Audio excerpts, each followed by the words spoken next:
Quando a gente fala sobre a servidão voluntária, defendida, ou melhor dizendo, escrita pelo Etienne de La Boétie no início do século XVI, na primeira metade do século XVI, observemos, e aí vamos transportarmos para a contemporaneidade, para o tempo atual, e vamos somente trocar a palavra, né? Quantas não são aquelas pessoas que hoje em dia são chamadas de gados, ou conhecem alguém que foi chamado de gado, ou acha que alguém é gado, ou até mesmo ela se acha gado, né? Eu parto do seguinte pressuposto: todos nós somos gados. Uns mais do que outros, ou uns estão mais dispostos a lutar pela sua vida, pela sua própria liberdade, mas, meus queridos e estimados alunos, sendo aqui bem fatídico e um tanto quanto, por que não, pessimista sobre essa situação, todos nós somos gados. E aqui, falando sobre esse momento pandêmico, dessas medidas sanitárias que nós vivemos atualmente, há de se falar quantas não foram, né? E quantas não são as pessoas atualmente que abriram mão da sua consciência individual, da sua liberdade, para seguir ditames e pensamentos forjados na cabeça de um político, porque acha que esse político é iluminado, ele é quase que um messias. E aqui, impossível mais uma vez não fazer referência um tanto quanto infame ao presidente Jair Messias Bolsonaro. Só que o que me chama mais atenção é a pobreza do debate, a pobreza do diálogo em volta desse adjetivo pejorativo que muitas pessoas atiram uns aos outros. Ah, você não vai tomar vacina? Você é gado. Ah, você segue o presidente Jair Messias Bolsonaro e as medidas dele? Ah, você é gado. Mais uma vez, atentemos o seguinte: todos nós somos gados, uns em uma proporção maior do que outros. Mas observemos e atentemos ao seguinte: quando eu falo gado, qual é a imagem que vem à mente? É um animal que é criado desde o seu nascimento para ser abatido, que pouquíssimas vezes, né, em situações quase que raríssimas, ele se revolta contra o seu dono. Então ele caminha em direção ao abate porque ele entende, ele compreende que aquilo ali é a sua vida. Aquilo é o seu mundo, é nascer, crescer, reproduzir-se na medida do possível e ser abatido. Mas vamos trazer para a nossa vida, vamos trazer para a humanidade. É ou não é a nossa vida nos dias atuais? É ou não é o que muitas pessoas vivem na contemporaneidade? Quantas não são as pessoas que abriram mão de ousar questionar o sistema, o status quo, e vivem uma vida, perdão da palavra, medíocre? Aqui medíocre no sentido de mediana. Ou seja, não se dão conta que elas foram preenchidas com a fagulha do divino e que muitas dessas pessoas não encontram o seu real propósito na vida e vivem a seguir tão somente como se fossem gados em direção ao abate. E que a pobreza do diálogo, tal como eu falei alguns minutos atrás, meus queridos e estimados alunos, é isso. É um chamando o outro de gado, sendo que pouquíssimos atentam que esses que chamam uns aos outros de gados também são gados. Então assim, vamos trazer aqui para um exemplo prático, para que vocês compreendam, meus queridos e estimados alunos. Existe uma discussão, por exemplo, em torno da vacina, né? Ah, toma vacina, não toma vacina, vacina traz reações ou coisa que valha. Não vou aqui, claro, entrar nessa discussão de maneira mais profunda, porque não é a minha área de expertise. Mas vamos lá. A vacina foi criada numa velocidade a toque de caixa.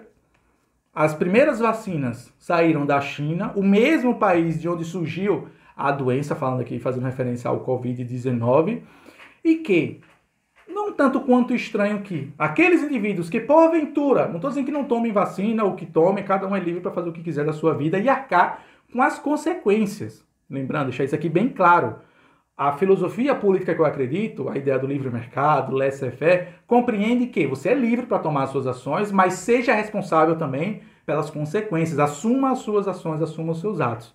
Mas notem que nós estamos a viver um tempo de burrice, perdão da palavra, de empobrecimento intelectual do próprio debate das ideias. Então, assim, o mesmo indivíduo que chama um ao outro de gado, ele não percebe que ele mesmo é um gado. Então, quer dizer, ele não se levanta, ele não ousa questionar os políticos, ele simplesmente aceita tudo que vem de cima para baixo.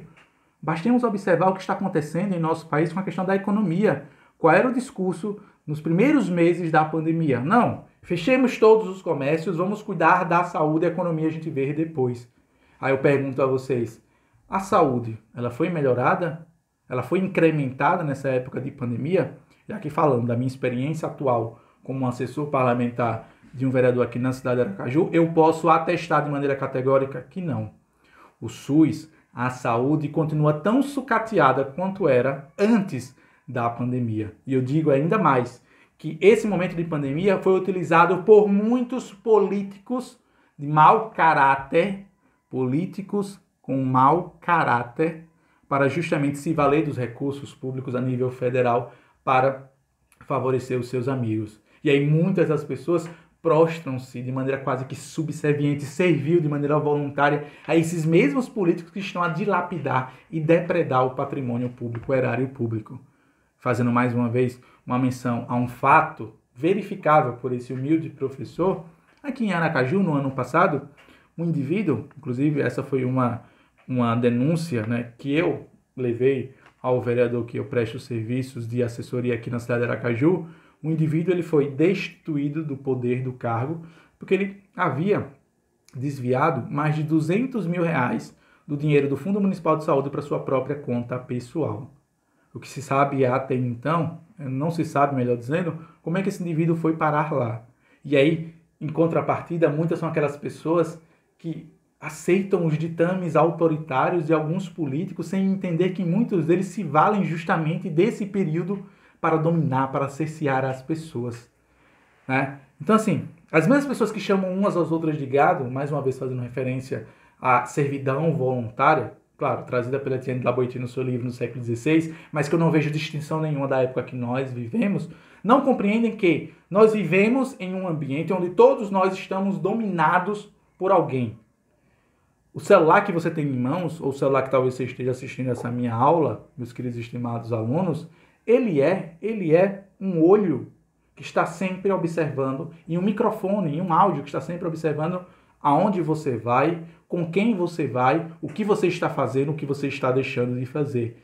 Então, quer dizer, a mesma pessoa que chama aquelas pessoas que porventura defendem, por exemplo, o governo Jair Messias Bolsonaro. E eu tenho aqui inúmeras críticas ao governo Jair Messias Bolsonaro, que não vale trazer aqui nessa discussão, no final de contas não é o tema da nossa aula. Essas mesmas pessoas que chamam aquelas pessoas que apoiam o governo Bolsonaro de gado, elas mesmas não percebem que elas também são gadas. Claro, em uma outra perspectiva, em um outro sentido. Pois se submetem aos ditames autoritários de um político fajuto, que muitas das vezes se vale do seu poder para dominar as pessoas. E que tem um celular na mão que está ali sempre controlando, ouvindo, filmando, acompanhando os seus passos, ofertando produtos na tela do celular, dancinhas no TikTok ou coisa que o valha.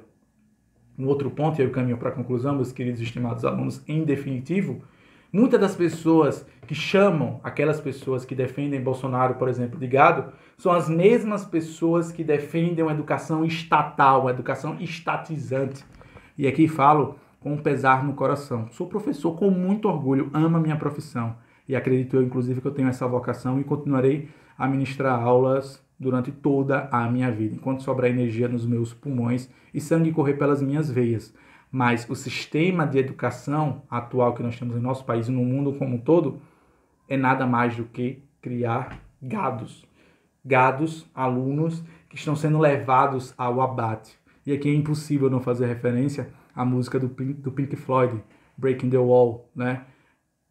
Professores, nós não precisamos de educação, porque essa educação onde coloca os jovens enfileirados na sala de aula, todos eles sentadinhos, num ambiente que lembra muito a própria Revolução Industrial. Afinal de contas, esse modelo educacional que nós temos, ele é produto da Revolução Industrial em si. Aquilo é ou não é um ambiente de gadismo, onde vários gados são criados e muitos jovens são levados ao abate sem se dar conta disso. Passam 14, 15 anos no sistema educacional, saem da escola sem conseguir fazer coisas básicas, sem conseguir executar tarefas básicas na vida mundana. Eu digo isso com conhecimento de causa. Sou professor há quase 10 anos em sala de aula, né? Atualmente estou afastado das atividades presenciais, mas nesses quase 10 anos de sala de aula, o que eu mais vi foi, com perdão da palavra, a podridão do sistema educacional e essa máquina de criar gados, de criar alunos que vão ser abatidos pelo sistema, o sistema universitário, o sistema do Enem, que está preocupado tão somente com uma nota, com um número, e não necessariamente preocupado com o pleno desenvolvimento das faculdades intelectuais dos jovens. Quantos não são os cursinhos do Enem preparatório que se espalham o Brasil afora, vendendo uma promessa como se a universidade fosse o único meio de ascensão social, quando muitas das vezes não é. E muitas das vezes o ambiente universitário é um espaço de degradação moral, intelectual, filosófica, religiosa, onde famílias são destruídas, onde jovens são cooptados para ideologias totalitárias e sanguinárias e passam a se virar, por exemplo, contra a própria família. Isso é ou não é um ambiente de gadismo? E muitos desses são contra. Aqueles que, porventura, não querem tomar vacina, cada um, mais uma vez, abrindo um parênteses aqui, é enorme. Cada um é livre para decidir o que fazer da sua própria vida.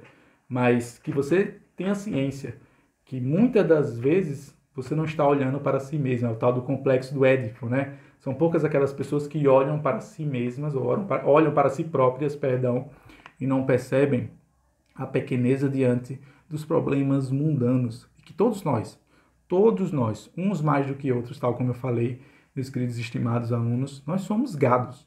E assim eu concluo a nossa aula, meus queridos e estimados alunos.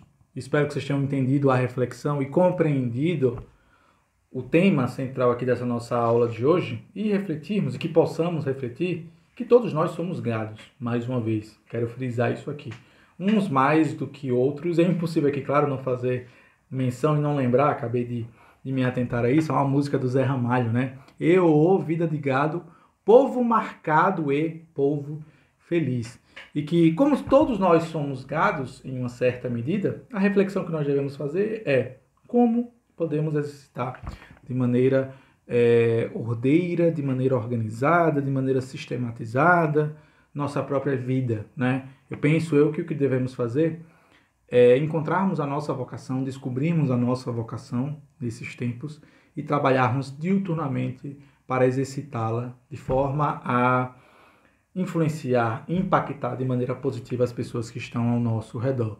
E que, já que o final de todo mundo é o abate, e aqui abate faço referência ao final da vida, afinal de contas é uma condição natural de todos nós, que possamos, pelo menos enquanto vivos, lutar bravamente para ajudar as pessoas a ampliarem, a exercitarem o seu horizonte de pensamento e compreenderem melhor a sua própria vocação.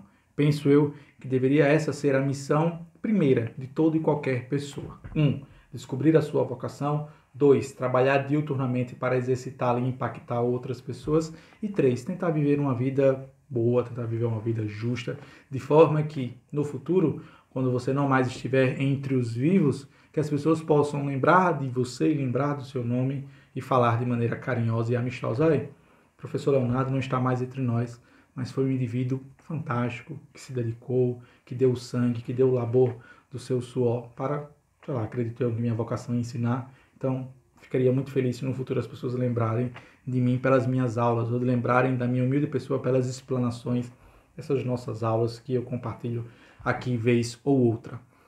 Então, meus queridos e estimados alunos, é isso. Espero que vocês tenham gostado e compreendido a aula. Como sempre, críticas, dúvidas, sugestões, comentários construtivos são mais do que bem-vindos. É só deixar aqui nos comentários. Se tiver alguma pergunta, alguma dúvida, fique à vontade também para fazê-la. E, na medida do possível, se eu não souber a resposta de imediato, me comprometo a buscar a resposta e trazê-la na medida do possível, da limitação do meu tempo, da minha própria agenda de labuta, na minha própria agenda de trabalho. É isso. Espero que nós possamos nos ver nas próximas aulas. Fiquem todos com Deus. Que Deus os abençoe enormemente. Se gostou, por favor, considere deixar seu like, comentar, compartilhar. E até a próxima, meus queridos e estimados alunos. Tchau, tchau, pessoal.